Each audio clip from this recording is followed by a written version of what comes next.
నమస్తే, నేను మీ జర్నలిస్ట్ లక్ష్మీనాగ్ నరహర్ శెట్టి.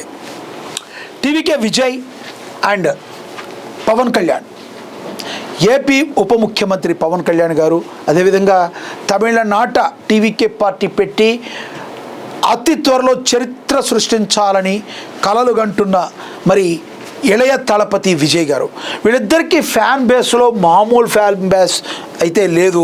ఆయా రాష్ట్రాల్లో అద్భుతమైన ఫ్యాన్ బేస్ ఉంది. వీళ్ళిద్దరూ ఒక తాటి మీదకి వచ్చేసారన్న ఊహాగానాలు బాగా ఊపందుకున్నాయి. ఇప్పటి వరకు తమిళ రాజకీయాల్లో టీవీకే విడిగా పోటీ చేస్తుందని అందరూ భావించారు. అయితే పెద్దన్న ఎవరైతే ఉన్నారో మరి ప్రధాని నరేంద్ర మోడీ తమ్ముడితో సమానంగా భావించే పవన్ కళ్యాణ్ గారికి ఒక పని అప్పచెప్పారని, అది ఆల్రెడీ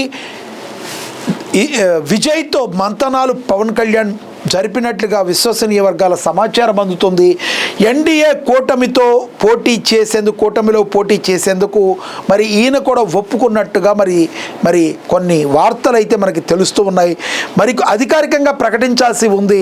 అయితే బీజేపీ కూటమి కూడా ఏదైతే ఉందో 60 సీట్ల వరకు మరి విజయ్కి ఇస్తామని చెప్పినట్లుగా మరి వార్తలు అయితే చక్కర్లు కొడుతున్న పరిస్థితిని మనమైతే గమనించవచ్చు. ఏదేమైనప్పటికీ పార్టీ పెట్టిన తర్వాత ఇమీడియట్లీ అధికారంలోకి రావాలని మరి విజయ్ చూస్తున్నారు. తమిళ రాజకీయాలు తెలుగు రాజకీయాలతో పోలిస్తే మరి కాస్త డిఫరెంట్గా ఉంటాయి. తమిళనాడులో మత ప్రభావం కూడా కొంత మరి ఎక్కువగా ఉంటుంది. పెరియార్ భావాలు కలిగిన వాళ్ళు కొంచెం ఎక్కువగా ఉంటారు. మరి దేవుణ్ణి నమ్మేవాళ్ళు ఎంత ఉన్నారో నమ్మకం వాళ్ళు కూడా అంతే విధంగా అక్కడ పెరియార్ భావాలు కలిగిన వాళ్ళు ఉంటారు. కాబట్టి ఇవన్నీ వెరసి మరి ఏ రకంగా ముందుకు వెళుతుంది. ఒకవేళ మనకి తెలుసు డిఎంకే కూటమి ఏదైతే ఉందో, గతంలో విజయకాంత్ గారి పార్టీ ఉండేది. ఆ విజయకాంత్ గారు చనిపోయే వరకు కూడా డిఎంకేకి వ్యతిరేకంగా పనిచేసిన పార్టీ అది. కానీ ఈ రోజున పరిస్థితి మారిపోయింది. డిఎంకే పార్టీకి విజయకాంత్ గారి పార్టీ మరి మద్దతు తెలుపుతుంది. అదేవిధంగా కాంగ్రెస్ పార్టీ కూడా డిఎంకేలో ఉంది.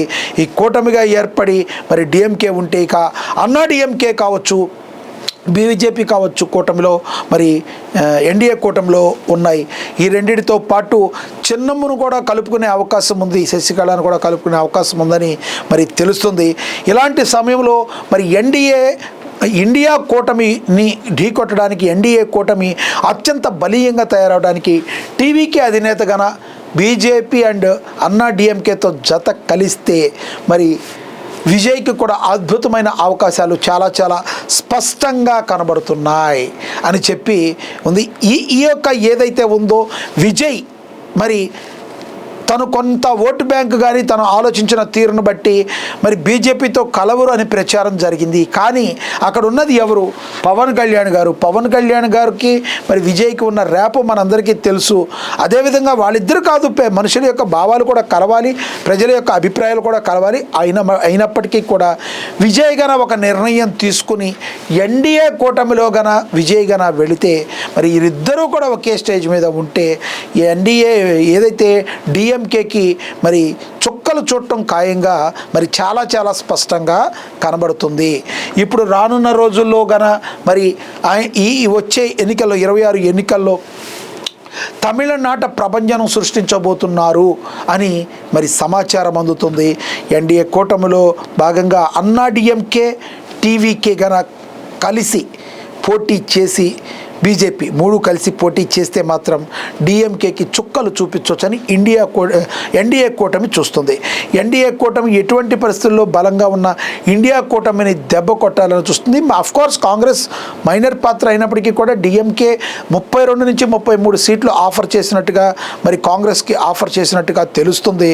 ఏది ఏమైనప్పటికీ కూడా తమిళనాడు రాజకీయాలు ఇప్పుడు సెన్సేషనల్గా మారిపోయాయి. ప్రధానంగా ఈ వ్యక్తి వలనే తమిళ రాజకీయాలు సెన్సేషన్గా మారే మనకు తెలుసు. కరూరు ఘటన తర్వాత విజయ్ కొంత డల్ అయ్యారు. ఎందుకంటే 40 మందికి పైగా మరి ఆ మీటింగ్ ఏదైతే ఉందో విజయ్ గారు ఏదైతే ఉందో మాట్లాడాల్సిన మీటింగ్లో మరి ఎంతోమంది ప్రాణాలు కోల్పోయి అసూలు బాశారు. తాను కూడా చాలా కలత చెందానని చెప్పి ఆయన మాట్లాడారు. దాని మీద ఇప్పటికీ కూడా కేసు నడుస్తుంది. మరి ఢిల్లీకి ఎంక్వైరీకి రావాలి, విచారణకు రావాలని చెప్పి ఇప్పటికే మరి సిబిఐ నుంచి నోటీసులు కూడా విజయ్కి అంతే.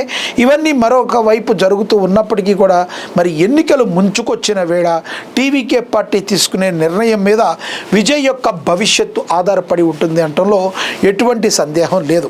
ఎందుకంటే ఒక్కసారి విజయ్ గన అధికార పక్షంలో గన వచ్చి ఉంటే మరి తర్వాత మిరాకిల్స్ కూడా కొంత చెయ్యొచ్చు అని చెప్పి మరి రాజకీయ విశ్లేషకులు చెప్తున్నారు. అయితే బీజేపీ కూడా ఒకవేళ విజయ్ ద్వారా గన బీజేపీ బలపడితే సౌత్లో బీజేపీ పాగా వేసింది అనుకోవచ్చు. ఒకవైపు పవన్ కళ్యాణ్ 100% నరేంద్ర మోడీకి స్వయంగా తమ్ముడు లెక్క. ఎందుకంటే నరేంద్ర మోడీ గారు తన తమ్ముడికి ఎంత వాల్యూ ఇస్తారో పవన్ కళ్యాణ్ గారికి అంతే వాల్యూ ఇస్తారు. ఇక అదేవిధంగా ఇప్పుడు విజయ్ కూడా వచ్చి చేరితే ఇక బీజేపీ సౌత్లోకి ఎంట్రీకి మార్గం సుగమం అయిపోతుంది. ఎటువంటి పరిస్థితుల్లో విజయ్ని వదులుకోకుండా మరి సీట్ల బార్కింగ్ దగ్గర కావచ్చు, మరి విజయ్ గారు ఏ కండిషన్స్ పెడతారు, ఉప ముఖ్యమంత్రి పెడతారా, లేదంటే ముఖ్యమంత్రి ఒక సంవత్సరం పాటు కావాలని పెడతారా, ఏది పెడతారని తెలియదు. కానీ టీవీకే పార్టీ అన్నాడీఎంకే బీజేపీ కలిపి కూటమిగా వెళితే మాత్రం పవన్ కళ్యాణ్ ఆ కూటమికి సపోర్ట్ ఎలాగో చేస్తారు కాబట్టి అద్భుతాలు సృష్టించే అవకాశం చాలా చాలా స్పష్టంగా కనబడుతుంది. ఇప్పటికే విజయ్తో పవన్ కళ్యాణ్ గారు మాట్లాడారని, పవన్ కళ్యాణ్ మాట్లాడాలని హైకమాండ్ ప్రధానమంత్రి గారు అమిత్ షా గారు పవన్ కళ్యాణ్ గారికి చెప్పినట్లుగా వార్తలు చక్కర్లు కొడుతున్న వేళ మరి వీరిద్దరు కలిసి పవన్ కళ్యాణ్ వీరు కలిసి స్టేజ్ని పంచుకోబోతున్నారా, రానున్న రోజుల్లో తమిళ రాజకీయాల్లో అద్భుతాలు జరగబోతున్నట్లుగా మనం చూస్తున్నాం అనేది మరికొంత సమయంలో మనకి తెలిసిపోతుంది. మరి మీరేమనుకుంటున్నారు కింద కామెంట్ బాక్స్ రూపంలో కామెంట్ చేయండి. టీవీకే ఏదైతే ఉందో ప్రభుత్వంలోకి వస్తుందని మీరు భావిస్తున్నారా? విజయ్ ఉప ముఖ్యమంత్రి అవుతారా, ముఖ్యమంత్రి అవుతారా? మరి నరేంద్ర మోడీ గారు చెప్పినట్టు పవన్ కళ్యాణ్ చక్రం తిప్పి మరి ఎన్డీఏ కూటమిలో జాయిన్ అయ్యేటట్టుగా విజయ్తో మాట్లాడి సంప్రదింపులు చేయగలరని, పవన్ కళ్యాణ్ మాట్లాడితే ఏదైనా సాధ్యం అవుతుందని మీరు భావిస్తున్నారా? కామెంట్ బాక్స్ రూపంలో కామెంట్ చేయండి.